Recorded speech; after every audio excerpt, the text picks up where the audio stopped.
আসসালামু আলাইকুম বন্ধুরা, আশা করি সবাই সুস্থ আছেন। বন্ধুরা, আমি আমার ভিডিওতে প্রায় সময় একটা কথা বলে থাকি, যুক্তরাষ্ট্র হলো এমন একটি দেশ যারা ঘটনার পরিপ্রেক্ষিতে কোনো রিয়াকশন দেয় না, বরঞ্চ রিয়াকশন দেওয়ার জন্য বিভিন্ন ঘটনা তৈরি করে। ইরানের সঙ্গে যুদ্ধ করে যে জিনিস তারা আদায় করতে পারেনি, যেগুলো তাদের কাঙ্ক্ষিত চাওয়া ছিল, দর কষাকষির ক্ষেত্রে ইরান থেকে সেগুলো আদায় করতে হলে ইরানকে চাপ প্রয়োগ করতে হবে। চাপ প্রয়োগ করতে হবে অর্থনৈতিক এবং অভ্যন্তরীণ ইস্যুকে কেন্দ্র করে। আর এমতো অবস্থায় বন্দর অবরোধের বিষয়গুলো খুবই স্ট্র্যাটেজিকভাবে গুরুত্বপূর্ণ। যদি ইরানের তেল রপ্তানি বন্ধ করা যায় এবং কোনো পণ্য আনা নেওয়ার সকল যে সাপ্লাই চেইন রয়েছে অবরোধের মাধ্যমে বন্ধ করা যায়, ইরানের অর্থনীতি হয়তো ভেঙে পড়বে, বিপর্যস্ত হবে। তখন কিন্তু ইরান যুক্তরাষ্ট্রের কঠিন শর্তগুলো মানতে বাধ্য হবে। যুক্তরাষ্ট্রের এমনটাই পরিকল্পনা। তবে প্রশ্ন হলো, কতদিন পর্যন্ত ইরান টিকতে পারবে? যুক্তরাষ্ট্রের এই চাপ প্রয়োগ কতদিন চলতে পারে আর ইরান কতদিন টিকতে পারবে? অত্যন্ত গুরুত্বপূর্ণ এই বিষয়টিকে কেন্দ্র করে যুক্তরাষ্ট্রের গোয়েন্দা সংস্থা সিআইএ একটি রিপোর্ট তৈরি করে যুক্তরাষ্ট্রের সরকারকে দিয়েছে। যুক্তরাষ্ট্রের বিখ্যাত সংবাদ মাধ্যম রয়টার্স এবং ওয়াশিংটন পোস্টে সেই প্রতিবেদন অনুসারে যুক্তরাষ্ট্রের সিআইএর মূল্যায়নপত্রে প্রতিবেদনে বলা হয়েছে, নৌ অবরোধ যদি ইরানের বিভিন্ন বন্দরকে কেন্দ্র করে শক্তভাবে বাস্তবায়নও করা যায়, তারপরও ইরান অন্তত 4 মাস বড় ধরনের কোনো অর্থনৈতিক সংকট ছাড়াই টিকতে পারবে।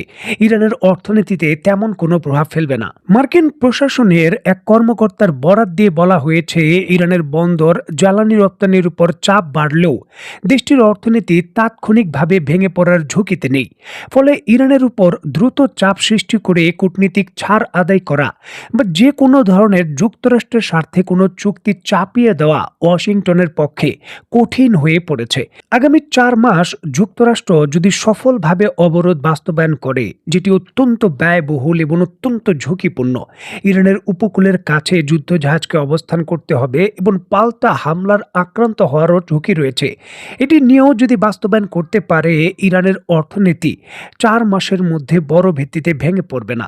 তবে যদি এই 4 মাস হরমুজ প্রণালী এখনকার মতো বন্ধ থাকে, যুক্তরাষ্ট্রের তেলের বাজারে যেই ধরনের প্রভাব ফেলেছে, বিশ্বে যেই প্রভাব ফেলেছে, মূল্যস্ফীতি বড় ভিত্তিতে যুক্তরাষ্ট্রের অভ্যন্তরীণভাবে হিট করবে। তেলের দাম অলরেডি $100 কিছু উপরে যাওয়ার পরপরই যে অস্থিরতা তৈরি হয়েছে, যদি আগামী কয়েক মাস একই ধরনের পরিস্থিতি চলে, তাহলে বিশ্বের বড় বড় অর্থনৈতিক দেশের যে বিভিন্ন ধরনের অর্থনৈতিক পরিকাঠামো রয়েছে, সেগুলো ভেঙে পড়ার ঝুঁকি রয়েছে, যেটি যুক্তরাষ্ট্রের পুরো পৃথিবীতে আধিপত্য বিস্তার এবং মিত্রদের স্বার্থ রক্ষা করে সম্পর্ক অব্যাহত রাখার যে কৌশল রয়েছে, সেখানে বড় ধরনের একটি সংকট তৈরি করবে। সুতরাং ইরানের উপর চাপ প্রয়োগ করে যে কোনো চুক্তি বাস্তবায়ন অত্যন্ত জটিল যুক্তরাষ্ট্রের জন্য।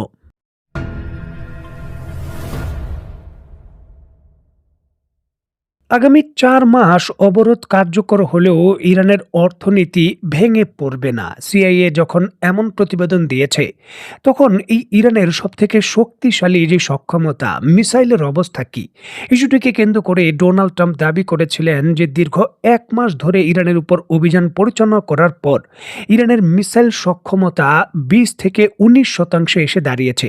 বাকিগুলো কিন্তু শেষ হয়ে গেছে। তবে ডোনাল্ড ট্রাম্পের এই দাবি সরাসরি বিপরীতভাবে উত্থাপন করেছে সিআইএ। গোয়েন্দা সংস্থা সিআইএ তাদের প্রতিবেদনে বলেছে, পূর্বে ইরানের যে মিসাইল সক্ষমতা ছিল, তার 70% মিসাইল এখনো অক্ষত অবস্থায় ইরানের হাতে রয়েছে এবং পূর্বে মিসাইল উৎক্ষেপণের যে সক্ষমতা ছিল ইরানের, বর্তমানে তার 75% মিসাইল উৎক্ষেপণের সক্ষমতা এখনো ইরানের রয়ে গেছে। মানে এটি একটি হিউজ পাওয়ার, কারণ দীর্ঘ 1 মাসের এত বড় ধরনের সামরিক পদক্ষেপ, যুক্তরাষ্ট্রের অন্তত 8টি ঘাঁটির 28টি স্থাপনার গুরুতর ক্ষতি এবং বড় ধরনের হামলা, এরপরও ইরানের এখনও প্রায় 70% মিসাইল অক্ষত, যেটা যুক্তরাষ্ট্রের গোয়েন্দা সংস্থা সিআইএ বলছে, এবং উৎক্ষেপণ ক্ষমতা এখনও রয়েছে 75%-এর মতো।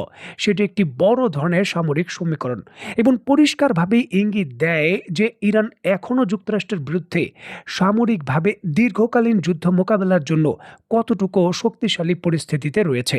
যুক্তরাষ্ট্রের নিজের গোয়েন্দা সংস্থা যখন বলছে ৭০% ইরানের মিসাইল অক্ষত, তখন এই প্রতিবেদন প্রত্যাখ্যান করে ইরানের পররাষ্ট্রমন্ত্রী আগারচি তার বক্তব্যে দাবি করেছেন যে ইরানের ক্ষেপণাস্ত্র সক্ষমতা এখন আগের থেকে আরও ২০% বেড়েছে। পূর্বে যদি ১০০% থেকে ছিল, বর্তমানে সেটা ১২০%। কারণ যুদ্ধকালীন পরিস্থিতির মধ্যে ইরান তার যে মিসাইল সক্ষমতা রয়েছে সেটা দ্রুত বৃদ্ধি করেছে এবং প্রোডাকশন বর্তমানে দিনে রাতে ২৪ ঘন্টা চলছে। উৎক্ষেপণের সক্ষমতার ক্ষেত্রেও ইরানের দাবি হলো তাদের উৎক্ষেপণের যে সক্ষমতা ছিল মিসাইলের, মানে প্রতি পার সেকেন্ডে কতগুলো উৎক্ষেপণ করবে, সেই সক্ষমতাও কিন্তু তারা অগ্রগতি লাভ করেছে উল্লেখযোগ্য হারে। তাদের মিসাইলগুলো বেশিরভাগই লঞ্চিং সিস্টেমে অত্যন্ত সুরক্ষিতভাবে সুসজ্জিত থাকে। যে কোনো মুহূর্তে মাত্র কয়েক মিনিটের মধ্যেই সেগুলো যে কোনো আক্রমণের জন্য বাস্তবায়ন করা যায়। আর এটি ইরানের যে ফায়ার পাওয়ার রয়েছে সেখানে বড় ধরনের একটি শক্তি দেখায়। আর এটিও কিন্তু ইরান বলছে যে কোনো মুহূর্তে যে কোনো পরিস্থিতি মোকাবেলার জন্য আমাদের যে সক্ষমতা রয়েছে তার প্রমাণ হলো এটি।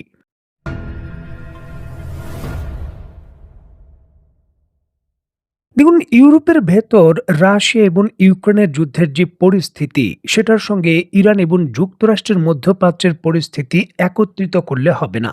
মধ্যপ্রাচ্যের পরিস্থিতিটি একেবারে ভিন্ন।